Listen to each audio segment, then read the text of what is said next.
घोर कलियुग, हे घोर कलियुग. सकाळी उठल्या उठल्या माणूस आपला पहिला मोबाईल शोधतो, नंतर आपला चष्मा शोधतो.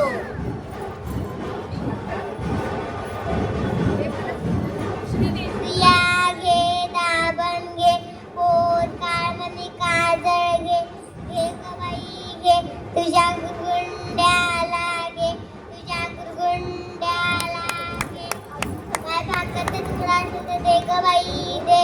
काय ग तुझी काय बघतीस? मी काय इकडची तिकडची माणसं नाही आहोत, आम्ही ह्याच मध्ये जन्माला आलोय. ऐकलंस तर तुला गुरगुंडा होईल ग बाई, गुरगुंडा. या घे दाबण घे, पोट काळमणी काजळ घे, घे ग बाई घे तुझ्या गुरगुंड्याला घे, तुझ्या गुरगुंड्याला घे. गुरगुंडा म्हणजे बाळ नव्हे, संतांनी दिलेलं ज्ञान, संतांनी दिलेलं ज्ञान ग बाई, ज्ञान. आता लोक आपापल्या प्रकारे भारू रामय ज्ञान लिहू लागली. माणसा ग्रंथ तो एकदाच, तो मेला का संपला. त्याला नाव पडतं मड, मड ग बाई मड.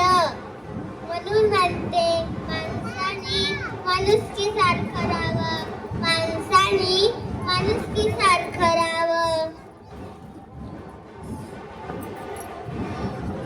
या घे दाबण घे, पोट काळमणी काजळ घे, घे ग बाई घे तुझ्या गुरगुंड्याला घे, तुझ्या गुरगुंड्याला घे.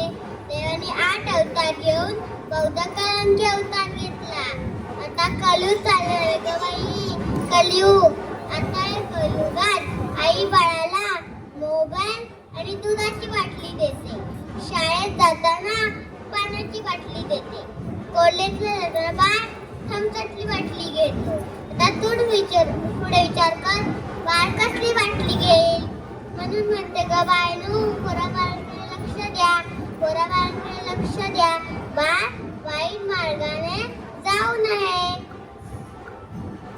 या घे दाबण घे, पोट